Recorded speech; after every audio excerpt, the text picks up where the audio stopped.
La meta de la educación secular no puede ser más diametralmente opuesta a la educación que nos es ordenada a los creyentes de parte de nuestro Dios en las Escrituras. La diferencia está no en que se estudien materias diferentes, es decir, la educación clásica cristiana no deja de enseñarle a nuestros hijos matemáticas, ni historia, ni ciencias, ni arte, ni gramática. La diferencia está en los fundamentos en los que ambos tipos de educación están cimentados. Van Til, un teólogo reformado, escribió: la meta de la cultura moderna es cultivar la libre personalidad autosuficiente del hombre. El argumento de Van Til era que, debido a su apostasía, los descendientes de Adán y Eva han tratado de ser ellos la meta de todo el esfuerzo cultural. Hacer la meta de la educación secular la gloria del hombre, entonces, argumentaba Van Til, todo emprendimiento educativo está basado en las leyes y estándares humanos. Y muchos cristianos han caído en la trampa de la educación secular. Y muchos otros han caído en la trampa de una educación secular bautizada de cristianismo. Es decir, hay escuelas que dicen ser cristianas y que por lo tanto creen estar protegidas de la educación secular simplemente porque tienen una clase de Biblia o porque hacen devocionales cortos una vez a la semana con sus estudiantes. Para Van Til esto era una locura. El creyente, decía él, no podía pensar que tenía la posibilidad de pararse en tierra común con el incrédulo. El cristiano, dijo Van Til, sabe que su actividad cultural no será en vano en el Señor. Él sabe que Satanás trata de destruir su cultura cristiana al absorberla dentro de la cultura de aquellos que aún son apóstatas de Cristo. Él sabe que todo el curso de la historia es una lucha de vida y muerte entre la cultura del príncipe del poder de las tinieblas y su Cristo, quien ha traído vida y luz a este mundo. Él sabe que debe luchar la batalla para una cultura cristiana primero que todo dentro de él mismo y luego contra aquellos que buscan destruir su fe y con ella toda verdadera cultura. Él sabe que las armas de esta batalla entre el cristiano y la cultura no cristiana son espirituales. Tertuliano, un padre de la iglesia, dijo: ¿qué tiene que ver Jerusalén con Atenas? Sin embargo, muchos de nosotros hemos respondido a esta pregunta, en muchos casos ingenuamente así, todo. Hemos creído que el mundo incrédulo es capaz de enseñarle a nuestros hijos, pensando equivocadamente que la educación, como muchas otras cosas del mundo secular, son neutrales hacia nuestros hijos. La respuesta histórica de los cristianos a la pregunta de Tertuliano siempre fue absolutamente nada. Jerusalén no tiene nada que ver con Atenas. La educación secular no es neutral. El mundo siempre va a querer enseñarles a nuestros hijos algo. Y nuestro deber es entender que esa enseñanza que se les quiere imprimir es siempre contraria a la verdad de Dios. Por el contrario, a los griegos, dijo Van Til, refiriéndolos a los incrédulos, se les debe mostrar que su cultura en principio está en bancarrota. El deber de los cristianos no es darle a entender al mundo que su enseñanza es buena, sino dejarle claro que por principio su enseñanza es incapaz de proveerle a los hombres lo que ellos necesitan. En los Estados Unidos, las escuelas públicas son el monopolio estatal más amplio en el mundo fuera de Chile. Algo parecido sucede en nuestro país, en donde el Estado controla gran parte de la educación primaria, secundaria y universitaria, no solo a nivel público, sino también privado. Y esto lo hace por medio del Ministerio de Educación Pública, que es la institución encargada de vigilar que el currículo que el Estado considera necesario se enseñe en las esferas públicas y privadas. La relevancia que tiene esta realidad la podemos ver cuando entendemos el cambio que ocurrió en la educación a mediados del siglo XIX. Por más de 2500 años, los hombres fueron educados siguiendo el modelo de la educación clásica. Para los griegos, la educación era de suma importancia precisamente porque era lo que creaba la cultura. Si ellos querían perpetuar, engrandecer y sostener su cultura, ellos debían entonces educar a sus ciudadanos para cultivar en ellos las virtudes necesarias para este fin. Era esta educación la que haría verdaderamente libres a los hombres. Tristemente, a mediados del siglo XIX, se dio un cambio en la educación con la intención de servir a la tecnocracia. Es decir, muchos de los gobernantes empezaron a idear la manera de educar a los hombres no para cultivar virtudes, sino para formar trabajadores. No para hacer los hombres libres por medio de la instrucción, sino para hacer los hombres esclavos por medio de la especialización tecnológica. La intención era educar hombres que le sirvieran al Estado. En los Estados Unidos, por ejemplo, esto inició con un hombre llamado Horace Mann, quien con su nuevo progresismo, basado en la filosofía de Kant, de Hegel y de Marx, creó un currículo común para la educación. El plan neomarxista para el cambio de la sociedad requería el control de la educación por parte del Estado. Marx había dicho antes esto: la educación es gratuita.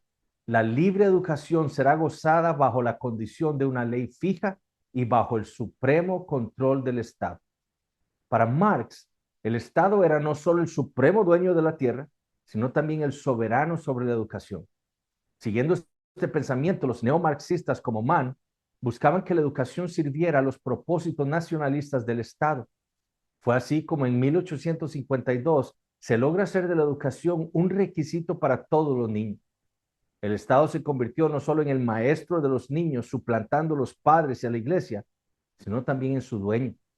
Engels, otro marxista, en sus Principios del Comunismo escribió: la educación de todos los niños, desde el momento en que puedan dejar el cuidado de sus madres, estará en las instituciones del Estado. La educación y la producción juntas.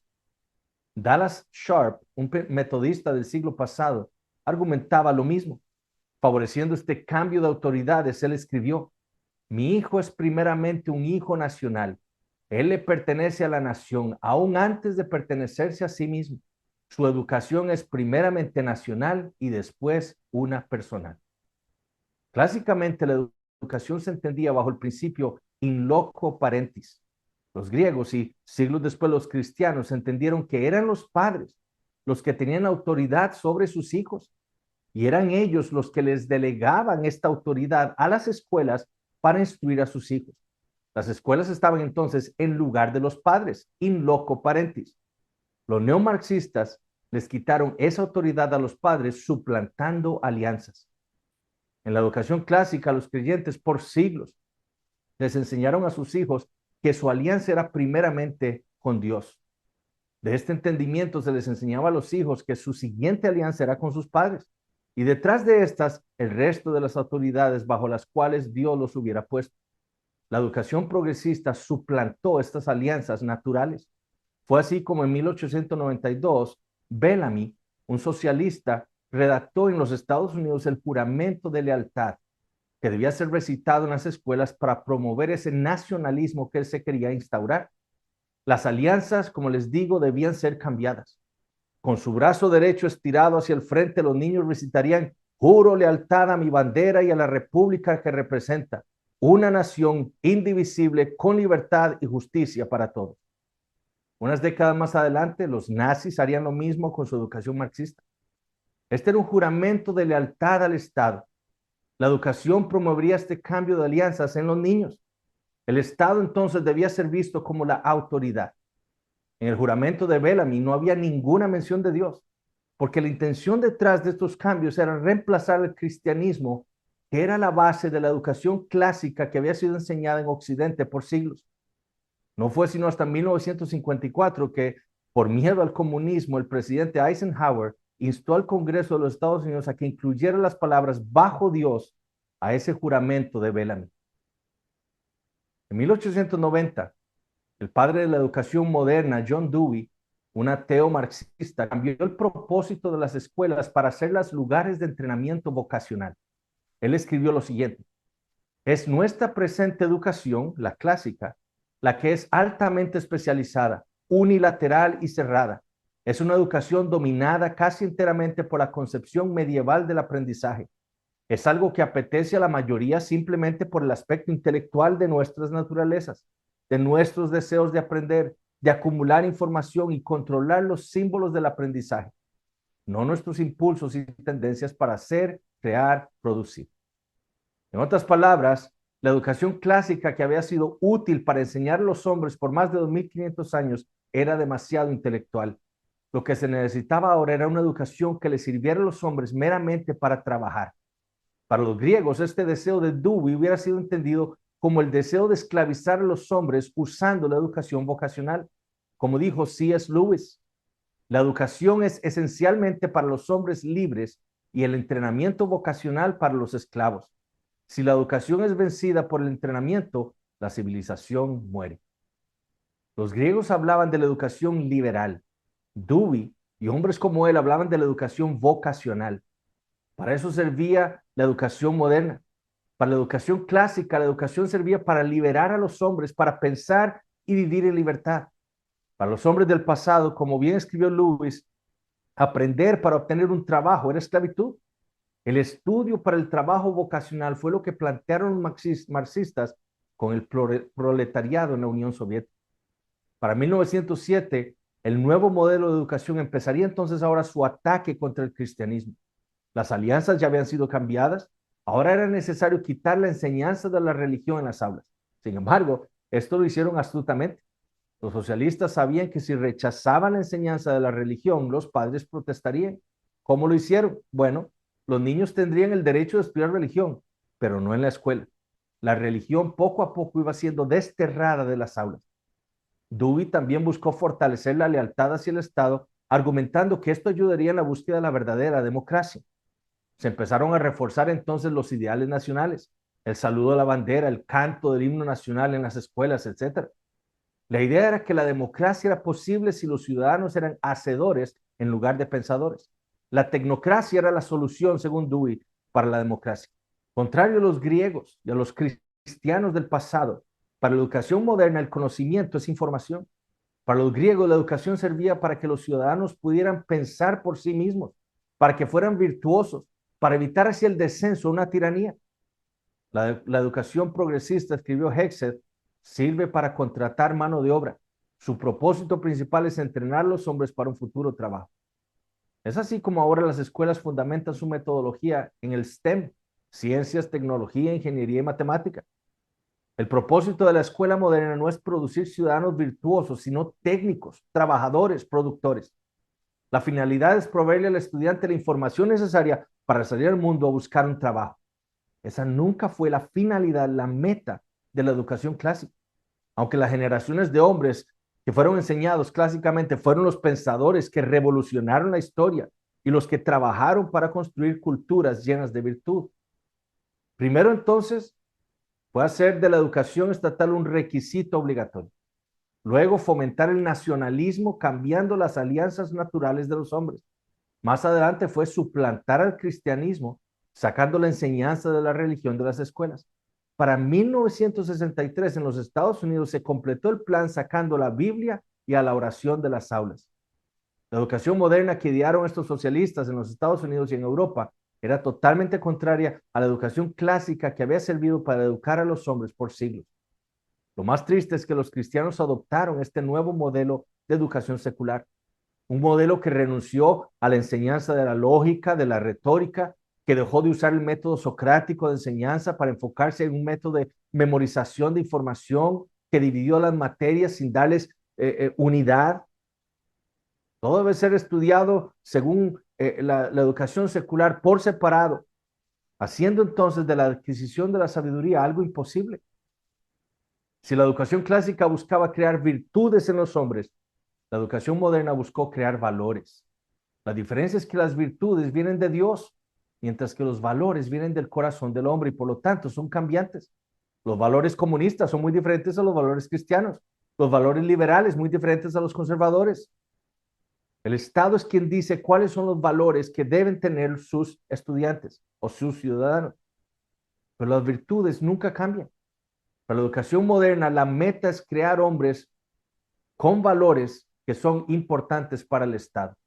La educación clásica creó, por ejemplo, a Federico el Sabio. La educación moderna creó a Federico el Doctor, sin virtudes. Es por esa razón que los padres, habiendo bebido del veneno de la educación moderna, buscan escuelas que les puedan proveer a sus hijos mejores oportunidades laborales.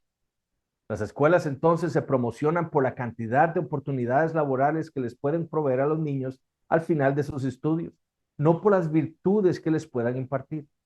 Y fue esta ideología de la educación norteamericana la que llegó a nuestro país también. Recordemos que todo lo que sale de los países del primer mundo termina llegando y aceptándose en los países del tercer mundo. La meta para los gobernantes y líderes de nuestro país era también la tecnocracia, no la sabiduría.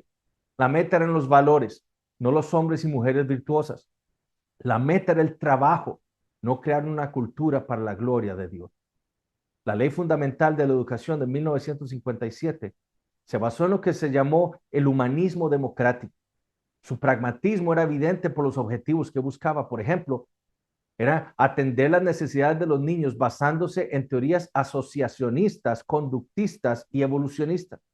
Además, desarrollar valores, no virtudes, transmitir conocimientos y técnicas para desarrollar la capacidad productora de los niños.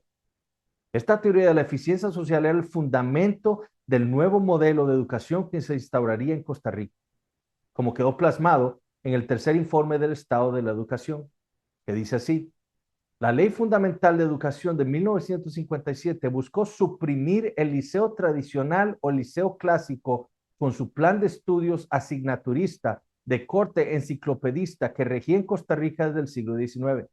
Este tipo de plan de estudios responde a la concepción academicista del currículo que estructuraba las asignaturas a partir de las disciplinas científicas y humanistas.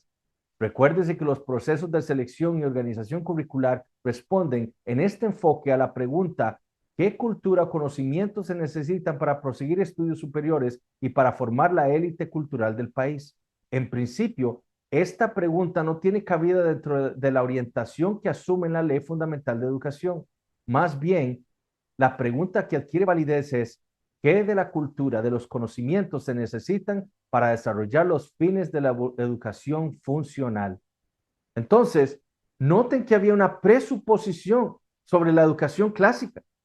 Esta era la que producía en los hombres la élite cultural del país. Esta era la que le permitía a los hombres sus estudios superiores. Pero ¿qué era lo que quería la Ley Fundamental de Educación en nuestro país? Desarrollar la educación funcional. En otras palabras, la educación clásica no tenía más cabida en nuestro país. Este tipo de educación servía para formar la élite de hombres pensantes. Lo que era necesario ahora era algo más pragmático, algo que fuera funcional. La educación progresista había llegado a Costa Rica y es la que reina en la educación pública y privada en nuestro país. La pregunta entonces es la siguiente: si como cristianos entendemos que la educación secular atenta contra la fe cristiana y que fue ideada para suplantar el cristianismo, y si nuestro deber es luchar contra ella, entonces, ¿cómo lo hacemos? Bueno, en primer lugar, entendiendo que nuestro deber como padres cristianos es educar a nuestros hijos.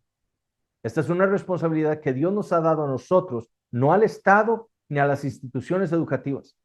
Dios nos llamará cuentas a nosotros y especialmente a los varones acerca de la educación que le demos a nuestros hijos.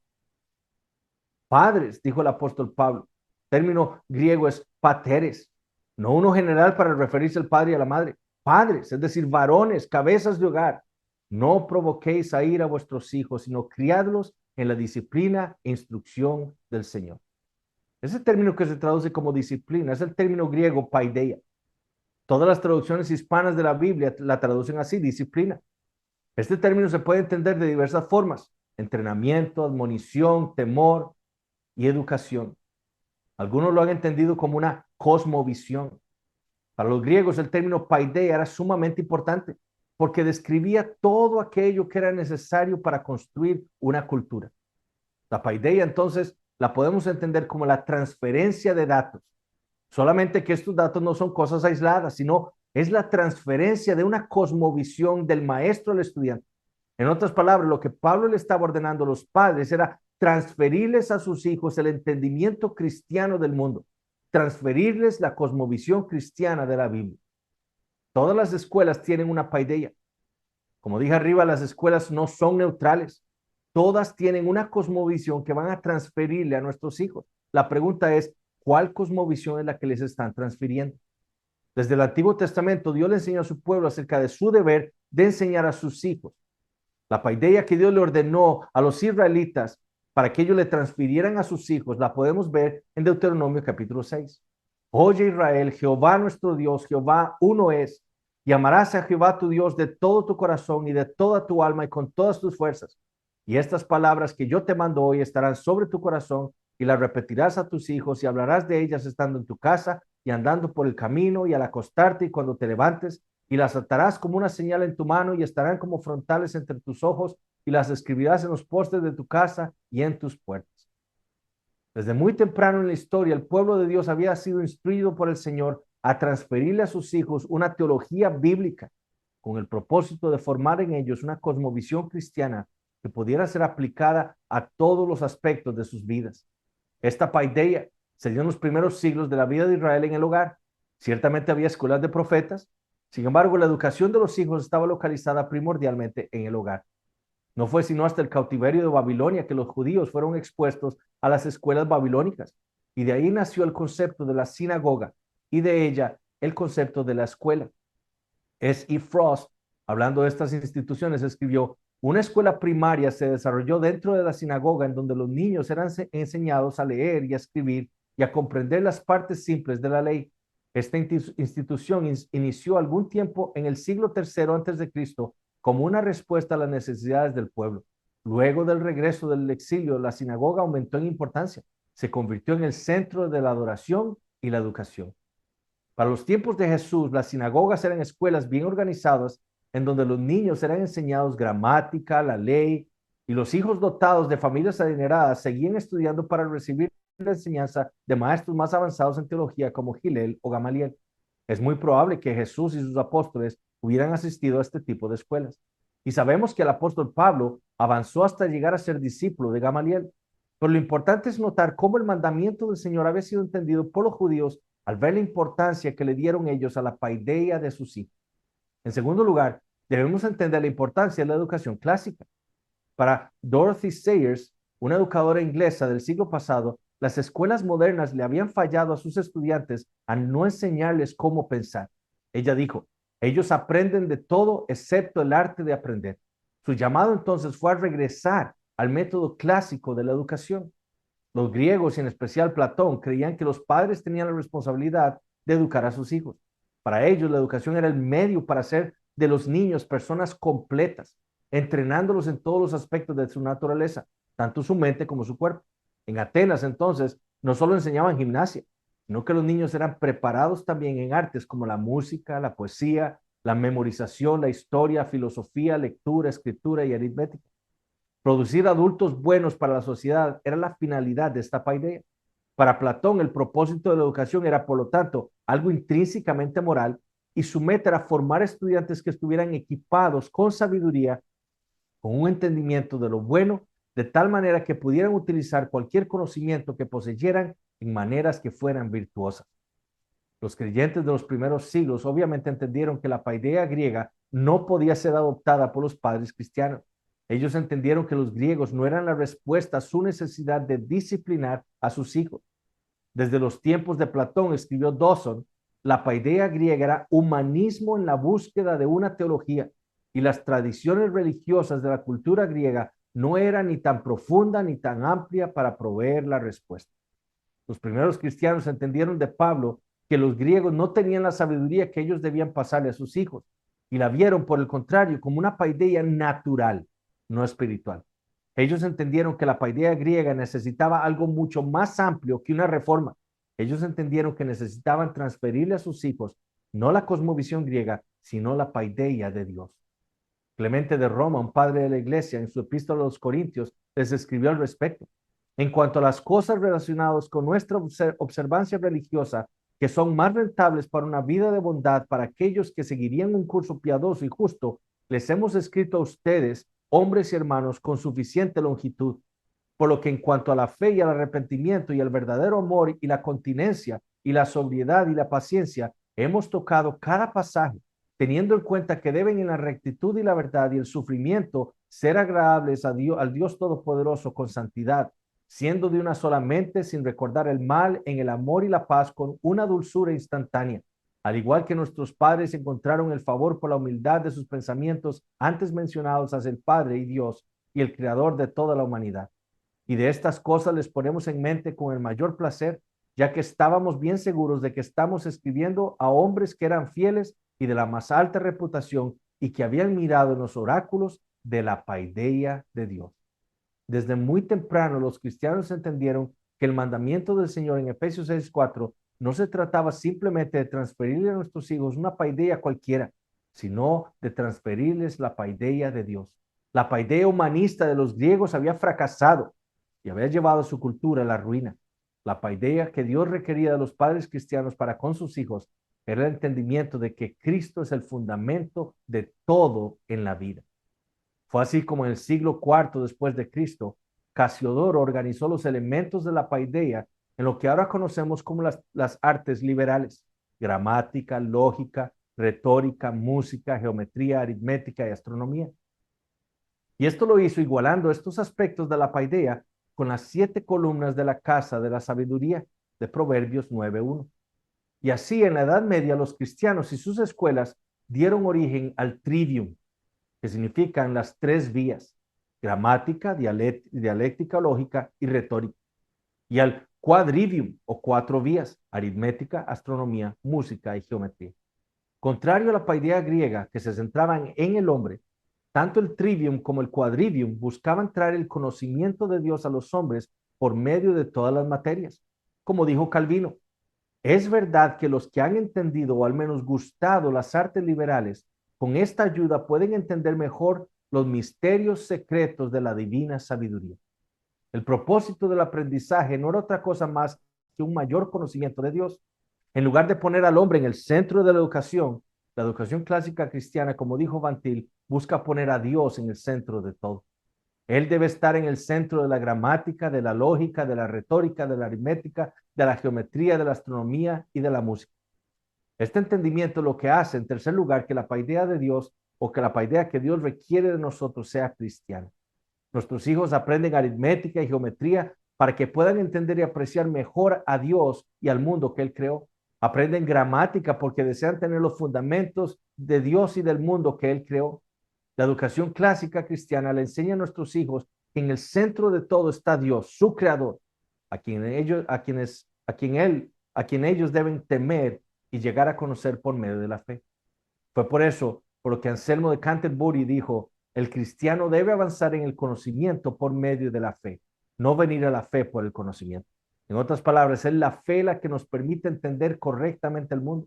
Es enseñándole a nuestros hijos en la paideia de Dios lo que nos permitirá transferirle a la cosmovisión correcta y por lo tanto permitirles entender mejor al mundo y entender que su rol en él debe ser vivir para la gloria de Dios, no para el Estado ni para ellos mismos. Como vimos arriba, el trivium tiene que ver con las primeras 3 artes liberales: la gramática, la lógica y la retórica. La manera en la que las escuelas clásicas cristianas han organizado su currículo está basado en el argumento de Dorothy Sayers que este trivium tiene una correspondencia con las diferentes etapas de maduración del niño. Ella hablaba de la primera etapa, el Paul Parrot, como lo llamaba, o el lorito, que corresponde a la etapa de kinder hasta 6º grado, en la cual los niños aman memorizar y cantar. Aquí se les enseña la gramática de todas las cosas. En el estudio del lenguaje, por ejemplo, se les enseñan sustantivos, adjetivos, objetos directos, verbos, etc. En el estudio de la matemática se les enseña a sumar, a restar, a multiplicar, a dividir. En geografía se les enseña los nombres de los continentes, de los países, de los ríos, montañas, volcanes. En historia se les enseña líneas de tiempo, nombres, fechas importantes, guerras, etc. La siguiente etapa es la del PERT o del vivaz y corresponde a la etapa de 7º a 9º año, en la que los niños son más curiosos y argumentativos. Aquí se les enseña a argumentar y a debatir. Se les enseña a poner en orden todo lo que han aprendido durante la etapa previa. Es el aprendizaje de la lógica. Pueden leer a los filósofos de la antigüedad y entender sus argumentos. La última etapa es la poética, que corresponde en el trivium a la etapa de 10º a 12º año, en donde se les enseña retórica. Aquí los muchachos de colegio son enseñados a presentar correctamente todo lo que han aprendido. Este es el arte de hablar bien y está basado en lo que se conocía en la antigüedad como la progimnasmata, que eran 14 ejercicios que culminaban en la defensa de una tesis. En esta etapa el estudiante es capaz de argumentar, defender y refutar, y es cuando está preparado para continuar una vida de estudio. Ahora, estas divisiones parecieran tener correspondencia en la escritura, la cual en la literatura sapiencial habla de la enseñanza, entendimiento y sabiduría. Por ejemplo, en Proverbios 19:27 dice: cesa, hijo mío, de escuchar las enseñanzas que te hacen divagar de las razones de sabiduría. Según Salomón, la enseñanza está ligada al oído. Esto es lo que hace la primera etapa del trivium, se le dan enseñanzas al niño. En el Salmo 111:10 dice, el principio de la sabiduría es el temor de Jehová, buen entendimiento tienen todos los que practican sus mandamientos. El entendimiento tiene relación con la obediencia, es decir, tiene un aspecto moral. Esto está relacionado con la segunda etapa del trivium. Los niños aprenden a poner en orden lo que aprendieron en la etapa previa. Ellos empiezan a armar las enseñanzas. Y en Proverbios 15:2 dice, la lengua de los sabios adornará la sabiduría, mas la boca de los necios hablará sandeces. Aquí la sabiduría tiene que ver con el correcto uso de las enseñanzas. Recitar la tabla de multiplicar no es sabiduría. Sabio es el que sabe aplicar y usar las tablas de multiplicar. La educación clásica cristiana hace esto no dividiendo las materias, como lo propone la educación moderna, sino unificándolas o integrándolas. La división de las materias reduce el conocimiento a la información. La integración produce sabiduría porque lo lleva todo a los pies del Señor. Cada materia es parte de todo un sistema de conocimiento que tiene la meta de conocer mejor a Dios y así, como dijo Calvino, ayudar a los niños a ser hombres y mujeres llenos de virtud. El trivium entonces tiene que ver con educar a nuestros hijos en la enseñanza, entendimiento y sabiduría para la gloria de Dios. Esto es la paideia de Dios y este es el propósito de la educación clásica cristiana. Nuestro país adoptó un modelo de educación que es contrario a nuestra fe. Este ha sido el modelo en el que nosotros y nuestros hijos hemos sido instruidos tanto en el sistema público como en el privado. Un modelo que sabemos es contrario a la fe cristiana. Como padres tenemos la responsabilidad de proveer para nuestros hijos una educación centrada en la paideia de Dios. La educación secular pretende ser el método que prepara a nuestros hijos para el futuro. Pero lo que debemos entender es que es la educación clásica la que mejor prepara a los niños para el futuro. Esto es porque no busca simplemente impartir información útil que pueda ser memorizada para hacer de nuestros niños futuros productores, sino porque busca educar a los niños para que sepan pensar y para que sean hombres y mujeres de virtud. La meta de la educación clásica no es que los niños puedan producir en el futuro, como lo plantea la educación secular por lo menos. La meta de la educación clásica es el niño mismo. La meta última de la educación clásica cristiana es formar un hombre, introduciéndole a Dios en Cristo desde pequeño, mostrándole cómo todo lo que él aprende le abre sus ojos a la grandeza del Dios verdadero, con el propósito de despertar en él un amor por la verdad, por la bondad y por la belleza. Serán estos hombres los que mejor le servirán a una nación y lo harán porque sus alianzas serán las correctas. Aprenderán de la educación clásica que el deber de todos los hombres es primeramente para con Dios, no para con el Estado. Y es esta libertad los que les hará verdaderamente fructíferos en el futuro. ¿Qué vamos a hacer entonces? Tenemos tres opciones nada más. Una es seguir poniendo a nuestros hijos bajo el modelo secular en el cual ellos han estado siendo entrenados e instruidos por más de 8 horas al día. Podemos seguir orando y seguir trabajando en el proyecto para la educación en el hogar y ser nosotros los padres los que podemos enseñarle clásicamente a nuestros hijos, enseñándoles a ellos la paideia de Dios. O podemos hacerlo de una manera legal, que es levantando escuelas en nuestro país, escuelas de educación clásica cristiana, en donde la paideia de Dios pueda ser enseñada a nuestros hijos, en donde nosotros los padres podemos delegar a estas escuelas y a estos maestros la responsabilidad de enseñarles una cosmovisión cristiana, que nos puedan ayudar a nosotros a seguir formando a nuestros hijos para la gloria de Dios.